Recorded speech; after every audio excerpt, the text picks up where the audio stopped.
जब भी आप कोई ऐसी एग्जाम देने जाते हैं जहां पे एमसीक्यूज होते हैं, मल्टीपल चॉइस क्वेश्चन, तो आपको एक शीट मिलती है जिसको ओएमआर शीट कहा जाता है। देखिए इस तरह की वो शीट होती है। आपको जो 4 ऑप्शन है उसमें से यहाँ जो भी करेक्ट ऑप्शन है उसमें आपको ऐसा गोल बनाना पड़ता है।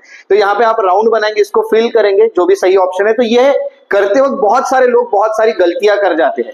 ऐसी शीट्स आपको यूपीएससी, स्टेट पीएससी के एग्जाम या जो भी एग्जाम्स ऑफलाइन होती है ऐसे एग्जाम्स में आपको शीट देखने मिलती है ओएमआर शीट। तो आज हम ये जानेंगे कि ओएमआर शीट को फिलअप करते वक्त या ओएमआर शीट पे वर्क करते वक्त एग्जाम के समय आपको कौन सी गलतियां नहीं करनी चाहिए, वो गलतियों को अवॉइड कैसा करना चाहिए। तो ये वीडियो में एंड तक बने रहिएगा क्योंकि हम हर चीज क्लियर करने वाले हैं। और अगर आप कोई भी एग्जाम परफेक्ट तरीके से देना चाहते हैं विदाउट एनी मिस्टेक, तो ये वीडियो आपको बहुत ज्यादा हेल्प करने वाला है। तो चलिए शुरुआत करते हैं common mistakes done while filling OMR sheets या स्कैनेबल अटेंडेंस लिस्ट से।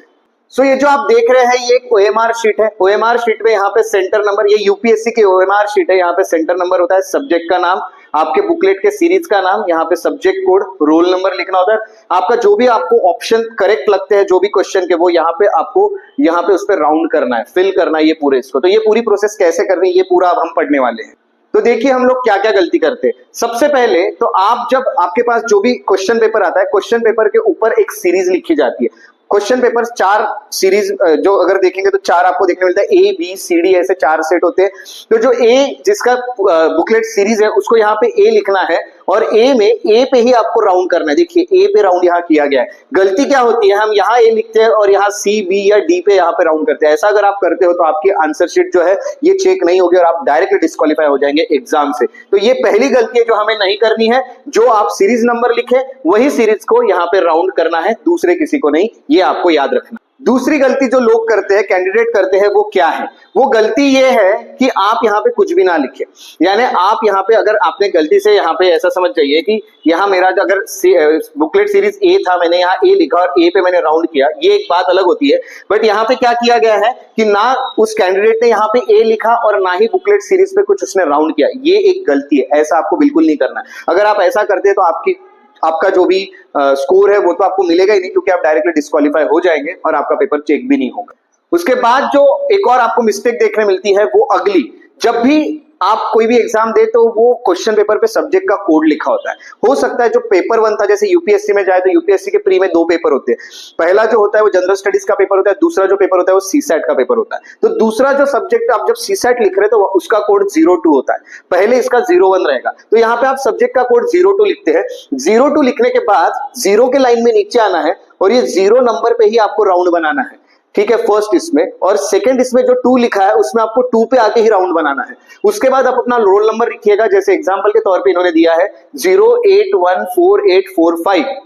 तो देखिए बराबर 0 के नीचे वाले लाइन में 0 पे राउंड कीजिए, नीचे आइए 8 पे राउंड कीजिए, उसके बाद 1 पे कीजिए और 4 के नीचे बराबर 4 पे राउंड, 8 के नीचे बराबर 8 पे राउंड, 4 के नीचे फिर से 4 पे राउंड और 5 के नीचे 5 पे राउंड। ऐसे आपके बराबर राउंड और ऐसे फिलिंग आपकी होनी चाहिए। गलतियां क्या है, 02 लिखा है और क्या किया है, 0 तो यहां बराबर मार्क किया बट यहाँ 2 के जगह 1 पे उसने राउंड कर दिया है। ये गलती है, ये कंसिडर नहीं होती है। रोल नंबर लिखते वक्त ये एक ही बार में सब कुछ उसने फिलअप कर दिया, जैसे 0 भी यहाँ पे कर दिया, 1 भी यहाँ पे कर दिया, 4 भी यहाँ पे कर दिया, 8 भी यहाँ पे कर दिया।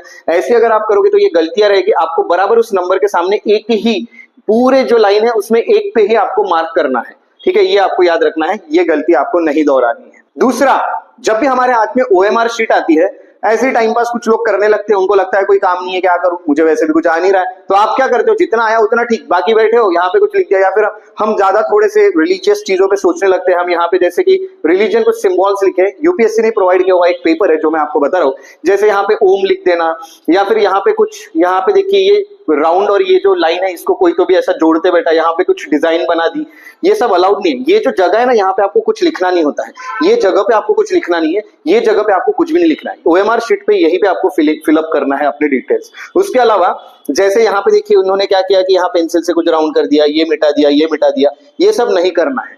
उसके बाद जब भी आपको करेक्ट कोई ऑप्शन लगता है, जैसे मुझे लग रहा है कि सेकंड का ऑप्शन बी करेक्ट है, तो मैं बी पे बराबर गोल बनाऊंगा, बी जो है उसको फिल करूंगा, ऑप्शन को राउंड बना बना के इस तरह से चलता है। थोड़ा सा बाहर गया तो कोई प्रॉब्लम नहीं है, चल जाता है, कंसिडरेबल है, बट बाहर ना जाए ये कोशिश आपको हमेशा करना है। बट ये जो भी है ये सही तरीका है, और ये जो देख रहे हैं ये गलत तरीका है। जैसे ए को पूरा उन्होंने फिल नहीं किया, सी को पूरा फिल नहीं किया, आधा छोड़ दिया, ये जो है बी को पूरा फिल नहीं किया, ऐसा अगर आप करोगे तो ये चेक नहीं होता है, ये याद रखिएगा। जैसे देखिए इनके यहाँ पे देखिए ओएमआर शीट जो होती है वो डायरेक्टली स्कैन हो जाती है और उससे डायरेक्टली आपका पेपर चेक होता है, कोई बैठ के आपकी ओएमआर शीट चेक नहीं करता है। जैसा यहाँ पे देखिए उनको पता है कि ये कौन से नंबर पे है, ये देखिए जैसे उन्होंने यहाँ राउंड बना करके, तो ये पूरा जो है नंबर है ये बराबर यहाँ के जो मार्क्स हुए इससे स्कैन होता है। तो इसी तरह आपके भी होते हैं, तो आधा अधूरा नहीं छोड़ना है, पूरी तरह से ऐसा आधा अधूरा ना छोड़ते हुए पूरी तरह से उसको फिलअप करना है। अब ये बात हो गई आपके ओएमआर शीट की। ओएमआर शीट के अलावा जो भी इन्विजिलेटर होते हैं वो आपके पास एक अटेंडेंस लिस्ट लेके आते हैं, उससे पता चलता है कि आपने एग्जाम दी है, आपका नंबर क्या था, आपकी अटेंडेंस लगी है या नहीं, ये पता चलता है। तो अटेंडेंस लिस्ट पे आपको क्या गड़बड़ नहीं करनी है, ये देखते हैं। इसको कहा जाता है स्कैनेबल अटेंडेंस लिस्ट। ये एक स्कैनेबल अटेंडेंस लिस्ट है, यहाँ पे नाम, रोल नंबर ये सब लिखा जाता है अलग अलग कैंडिडेट्स के। ये जो है ये इन्विजिलेटर के पास आता है। इन्विजिलेटर जब आप पेपर सॉल्व करते रहते तो आपके पास आते हैं और आपको ये डिटेल्स फिलअप करने के लिए कहते हैं। तो आप जब भी ये डिटेल फिलअप करें तो पहली बात ये याद रखनी है कि जहां आपको फिलअप करना है वही फिलअप कीजिए। जैसे यहाँ पे देखिए ये हम कहेंगे कि ये यहाँ कुछ नाम लिखा है, जैसे इन्होंने एग्जांपल के तौर पे आप खुशी पांडे नाम लिया है, खुशी पांडे ने यहाँ पे अपनी हस्ताक्षर करनी चाहिए थी, बट गलती ये हुई है कि उन्होंने राजेश यादव के इसमें अपनी हस्ताक्षर कर दी है। तो आपके बाजू के अटेंडेंस लिस्ट में जिसका नाम है उस पर साइन ना करते हुए आपको अच्छे से ध्यान देना है कि आपका नाम लिखा है क्या, पहले ये चेक कीजिए, उसके बाद ही आप वहां पे अपनी अटेंडेंस के लिए सिग्नेचर कीजिए। ऐसा किसी और के इस पे करेंगे तो आपको यहाँ पे कंसिडर नहीं किया जाएगा, आपकी अटेंडेंस नहीं लगेगी। अगली गलती क्या कर दी गई है, अब यहाँ पे देखिए, यहाँ आप देख रहे हैं कि यहाँ रोल नंबर लिखा है, सब कुछ लिखा है। यहाँ जब भी वो फिलअप कर रहे थे तो यहाँ गलती हो गई, गलती होने के कारण यहाँ पे उन्होंने क्रॉस कर दिया। इतना ही नहीं, तो यहाँ पे आप देख सकते हैं कि यहाँ सिग्नेचर करनी चाहिए थी, बट सिग्नेचर वरुण बिहारे नाम लिखा है, वरुण बिहारे ने यहाँ साइन की है, जो कि गुड़े भाविक गंगाधर का अटेंडेंस है, उस पे इन्होंने साइन की। साइन करने के बाद कट कर दिया, ये गलती नहीं करनी, आपको अपने इसमें साइन करनी है। और उसके बाद उन्होंने देखिए cross cross cut cut cut सब कुछ कट कर दिया, क्योंकि सब गलत हो गया था। ऐसा दिखाने के लिए ऐसा अलाउड नहीं है। अगर ऐसा कुछ आपसे गलती होगी तो आपको पहले तो इन्विजिलेटर से बात करनी चाहिए कि मैंने क्या करूं, मैं क्या करूं, ये समझने के बाद फिर इन्विजिलेटर जो होगा वो आपको इस पे सॉल्यूशन दे सकता है। बट आपको सॉल्यूशन मांग के टाइम वेस्ट करने से अच्छा है कि आप पहले प्रिकॉशन ले और आप कभी भी सब चेक करके ही अपने साइन करें। तो ये गलती अटेंडेंस लिस्ट पे आपको नहीं करनी। सो इस तरह से आपको याद रखना है कि जब भी आप एग्जाम देने जाएं उस वक्त आपको क्या क्या प्रिकॉशंस लेने हैं, क्या क्या चीजें माइंड में रखनी है। जो गलतियां आप मेंस में करते हैं वो गलतियों पे भी मैं एक वीडियो बना चुका हूं, वो भी वीडियो जरूर देखिएगा। मेंस का पेपर आप देते हो उसके पहले वो देखना बहुत ज्यादा जरूरी है, नहीं भी दे रहे तो भी पहले से देख के रखना जरूरी, ताकि आपको आइडिया मिल जाए। वो जो वीडियो है मेंस में जो मिस्टेक्स करते हैं, कॉमन मिस्टेक्स कैंडिडेट्स करते हैं, उसके वीडियो की लिंक यहाँ पे डिस्क्रिप्शन में आपको मिल जाएगी। नीचे डिस्क्रिप्शन में जाइए, वो वीडियो को देखिए पूरा, ताकि आपको मेंस का भी नॉलेज मिल जाए और प्री का भी आपको नॉलेज आज मिल चुका है। अगर आप अपनी प्रिपरेशन मेरे साथ करना चाहते हैं एकदम इजी तरीके से, बेहतर तरीके से, तो आप मेरी एकेडमी श्रेयस आईएएस एकेडमी को ज्वाइन कर सकते हैं। यहाँ पे आपको ऑनलाइन ऑफलाइन लेक्चर्स मिल जाएंगे। आप अगर कांटेक्ट करना चाहे तो नीचे दिए गए कांटेक्ट नंबर पे आप मुझे कांटेक्ट कर सकते हैं और आप अपनी प्रिपरेशन स्टार्ट कर सकते हैं। सो हम मिलते हैं अगले वीडियो में। अपना ख्याल रखिए, टेक केयर, जय हिंद।